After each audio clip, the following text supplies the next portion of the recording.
150 కోట్లు ఇప్పటి వరకు నిధులు మంజూరు చేసుకుని వచ్చినాం. ఈరోజు శరవేగంగా రాజన్న ఆలయ అభివృద్ధికి సంబంధించిన పనులు జరుగుతున్నాయి. అందరూ కళ్ళంగా కూడా కనిపిస్తుంది. భీమేశ్వర ఆలయంలో కూడా చక్కటి ఏర్పాట్లు చేసి ఇంచుమించు 5 కోట్లతోటి ఆధునీకరించి అక్కడ కూడా వచ్చే భక్తులకు ఎలాంటి ఇబ్బందులు తలెత్తకుండా కార్యక్రమాలు చేస్తున్న సందర్భం కూడా మీరు చూశారు. అక్కడ కూడా గుడి చెరువులో మురుగునీరు చేరుతుందంటే అక్కడ కూడా మూలవాగులో మురుగు చేరుతుందంటే అక్కడ కూడా ఇంచుమించు 10 కోట్ల రూపాయల వరకు వెచ్చించి మురుగు నీరును మూలవాగులో కలవకుండా మురుగు నీరును గుడి చెరువులో కలవకుండా చేసేటువంటి కార్యక్రమం చేస్తూ అక్కడ 3వ బ్రిడ్జి కూడా పూర్తి కాలేదు, మొదలు కాలేదు, 10 ఏళ్ళు అయిందంటే 3వ బ్రిడ్జి నిర్మాణం కూడా చేసేటువంటి కార్యక్రమాన్ని అమలు చేస్తున్న మీరు భవిష్యత్తు చూస్తుంటారు. ఈ విధంగా ఈ వేములవాడ మున్సిపాలిటీని అన్ని రంగాల్లో కూడా అభివృద్ధి పథంలో తీసుకొని పోవాలి. అంటే వేగంగా విస్తరిస్తున్నటువంటి పట్టణాలు వేములవాడ కూడా ఒకటి. కాబట్టి వేరే పట్టణానికి అన్ని వార్డులలో కూడా ఎవరైనా ఇబ్బంది తలెత్తు కూడా చూడాలని చెప్పి ప్రయత్నం చేయడంతో పాటు పేదలందరికీ కూడా గత 10 ఏళ్లలో 10 రేషన్ కార్డు లేని సందర్భం అయితే మనం అందరికీ కూడా రేషన్ కార్డు ఇచ్చినాం. రేషన్ కార్డు వచ్చిన వాళ్ళందరూ కూడా సన్నబియ్యం ఇచ్చే కార్యక్రమం కూడా మొదలు పెట్టినాం. దాంతో పాటు పేదలందరూ కూడా ఇందిరా మిల్లు ఈరోజు వేములవాడ ఈరోజు మీ 2 వార్డులలో సంఖ్య 40 అని చెప్పిన వేముల పట్టణంలో 28 వార్డుల సంఖ్య చూస్తే 484 మందికి ఈరోజు ఇందిరా మిల్లు ఇచ్చుకున్నాం. 144 ఏదైతే బస్ డిపో పక్కన కలుపుకుంటే ఇంచుమించు 628 మందికి ఈరోజు పేదలకు ఇల్లు ఇచ్చుకున్నాం. 628 మంది పేదలకు ఈ సంవత్సర కాలంలోనే ఇల్లు ఇచ్చుకున్నాం. ఇంకా కొన్ని గ్రామాలకు వెళ్ళినప్పుడు ఇక్కడ కూడా అడిగినప్పుడు మాకు ఇంకా కొంతమంది కావాలని చెప్పి అంటున్నారు. వారందరూ కూడా 2వ లిస్టులో ఎవరైతే ఇల్లు లేని వారు ఉంటారో వారందరూ కూడా గుర్తించుకొని కోరిన ఇప్పటికే మీ దగ్గర కూడా ఇంక ఇల్లు లేని వారు ఉంటే, కిరాయి ఇళ్లలో ఉన్నటువంటి వాళ్ళు ఉంటే, కూలిపోయి ఇళ్లలో ఉన్నటువంటి వాళ్ళు గుర్తించి వారి పేర్లు కూడా ఇచ్చినట్టయితే రేపు ఏప్రిల్ తర్వాత 2వ దశ మళ్ళా 3,500 ఇళ్లు వస్తున్నాయి. అందులో అందరికీ ఇల్లు ఇచ్చే బాధ్యత మీ బిడ్డగా నేను తీసుకుంటున్నమాట సందర్భంగా తెలియజేస్తాం. వేములవాడ పట్టణంలో ఇంచుమించు 2,600 మంది కిరాయి ఇళ్లలో ఉంటుందంటే లెక్క తేలింది. కమిషనర్ గారు చూస్తున్నారు, వచ్చి గవర్నమెంట్ కూడా ఆలోచిస్తున్నారు. వాళ్ళందరూ కూడా కిరాయి ఇళ్లలో ఉన్నారంటే వాళ్ళు అడుగు స్థలం కూడా లేదు. కాబట్టి వాళ్ళకు అడుగు స్థలం ఇచ్చి వారి కొత్తగా 5 లక్షల రూపాయలు ఇల్లు ఇచ్చే కార్యక్రమం కోసం కూడా ప్రయత్నం చేస్తున్నాం. ఏప్రిల్ తర్వాత ఇల్లు లేని వారందరూ కూడా గుర్తించి ఎవరైతే అడుగు స్థలం లేని గుర్తించి వారందరూ కూడా ఇల్లు ఇచ్చేటువంటి కార్యక్రమం ఆనాటి ఇందిరమ్మ ఇల్లే మళ్ళీ ఈ రోజు ఇందిరమ్మ ఇల్లే. ఈరోజు గరీబీ అటౌన్ నియమం తీసుకొచ్చిన ఇందిరమ్మ పేరు మీద ఇందిరమ్మ ఇల్లు నిర్మాణం జరిగిన తర్వాత మధ్యలో 10 ఏళ్లు ఏ ఒక్కరికి కూడా పేదలకు ఇల్లు రాలేదు. మళ్ళీ ఇప్పుడు మనమే వచ్చిన తర్వాత ఇందిరమ్మ ఇల్లు ఇస్తున్నాం. ఇది కూడా పేదలకు ఉపయోగపడే స్కీమ్లలో భాగంగా రేషన్ కార్డులు కానీ రేషన్ కార్డు అంటే ఒక గుర్తింపు కార్డు 2014 తెలంగాణ వచ్చిన తర్వాత ఓ కోడలు శాతరూపాయలకి వస్తే కొంచెం రేషన్ కార్డు లేదని తర్వాత మనోడైతే కూడా పేరు రేషన్ కార్డులో లేదు. అనేక మంది ఇబ్బంది పడ్డారు. అంటే రేషన్ కార్డు యొక్క ప్రాముఖ్యత ఏందో ఒక గుర్తింపు కార్డుగా ఎక్కడికైనా రేషన్ కార్డు ఉంది, అయ్యో నాకు రేషన్ కార్డు లేకపోయి చెప్పినటువంటి పరిస్థితి. అలాంటి వారు రేషన్ కార్డు కూడా మనం ఇచ్చుకొని ముందుకు పోయే క్రమంలో ఎవరమైనా ఊహించడమా 2 ఏళ్ల క్రితం మీరు వరుసగా 3 నెలలు కరెంటు బిల్లు కట్టకపోతే కరెంటు వచ్చి కరెంటు కట్ చేసిపోయారు. 2 ఏళ్ళు అవుతుంది మీరు కరెంటు బిల్లు కట్టకుండా కరెంట్ వస్తుందో లేదమ్మా? అంటే దాని అర్థం మీ ప్రభుత్వం పనిచేస్తుంటే రేవంత్ రెడ్డి గారి సర్కార్ 200 యూనిట్లు కార్చుకున్నప్పుడు ఉచితంగా కరెంట్ ఇస్తున్నారు.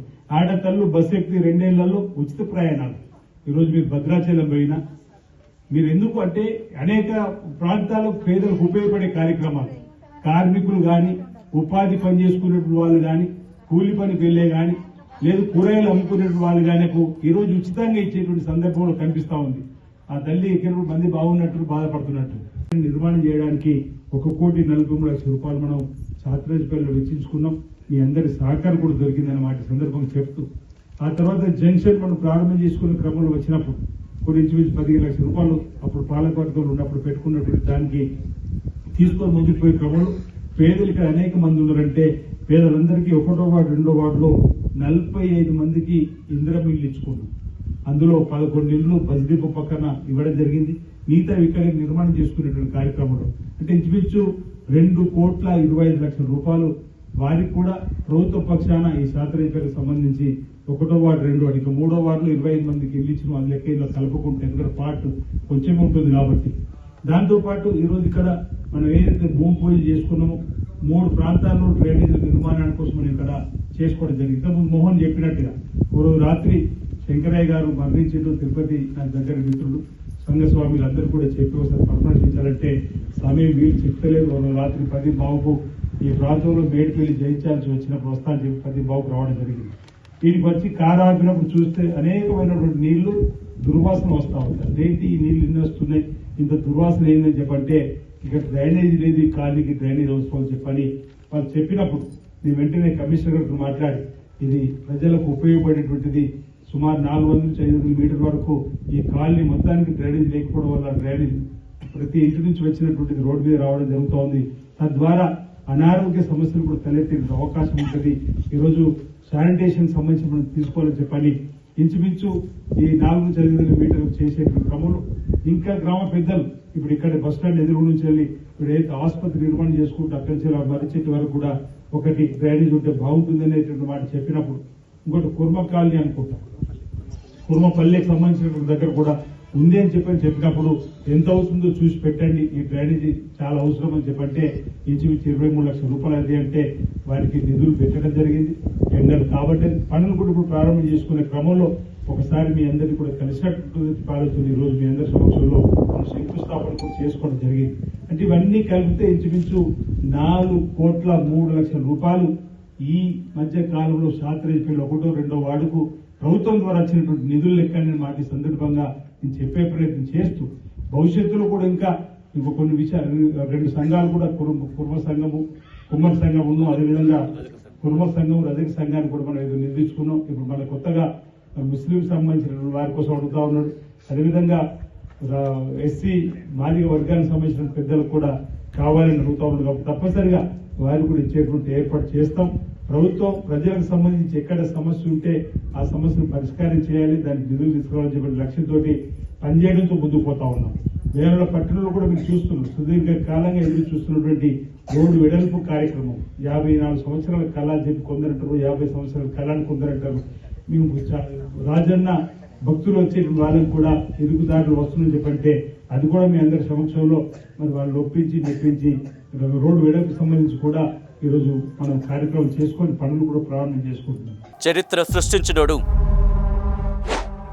ఇప్పుడు ఆ చరిత్రని తిరగరాయబోతున్నాడు. అబద్ధాల గోడల్ని బద్దలు కొట్టి నిజాలను రాగా మీ ముందుంచబోతున్నాడు.